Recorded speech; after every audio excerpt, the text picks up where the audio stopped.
આ ઇંગ્લિશ છે અને આ સાદા.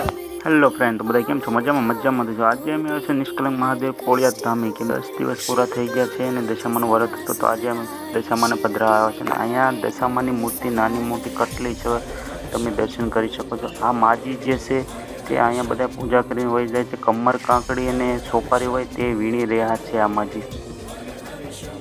જેમ કે તમે જોઈ રહ્યા છો, અહીંયા ખૂબ મજાનો સુંદર નજારો વેળ આવી ગઈ છે અને પાછળ મંદિર જોઈ શકો છો. ભોળાનું મંદિર પણ ડૂબી ગયું છે, અડધું જ દેખાય છે અને અહીંયા માણસો પણ બહુ છે. જુઓ તમે, આ ભાઈ વિડીયો પણ ઉતાર્યા છે. હું બ્લોગ બનાવી રહ્યો છું. જો કે નવો બ્લોગર છું, મને કંઈ આવડતું નથી. મારા સાથ સહકારથી આ યુટ્યુબ ચેનલ મોટી થઈ જશે, મને ખબર. પણ બધાને વરસ હતા એટલે બધા દેશમાં પધરાવા એટલે બહુ ગળદી હતી અહીંયા ભાઈ. લિંક પણ તમે જોઈ રહેશો, ડૂબી ગયું છે અડધું દરિયામાં. અને કેમ કે ગળદી બહુ હતી પહેલી બાજુ, તમે આ સાઈડ પધરાવા આવતા રહ્યા. અહીંયા મેળામાં રાખડી પણ મળી રહી, કેમ કે હવે થોડાક દિવસોમાં તે રક્ષાબંધન આવી રહ્યો છે અને સ્ટોલ પણ ઘણા લાગેલા હતા. રિક્ષાવાળા હતા, નીચે પણ લોકો પાથરી બેસી રહ્યા હતા. બહુ માણસો હતું અને મેળો પણ ભરાણો હતો. આ ભાઈ પણ અહીંયા નર્સરીવાળા આવી ગયા છે, ગુલાબ લાડ બધા છે. હર હર મહાદેવ. આજનો મિની બ્લોગ આપણો અહીંયા પૂરો થાય. ચેનલ પર નવા હો તો સબસ્ક્રાઈબ કરો, લાઈક કરવાનું ન ભૂલતા.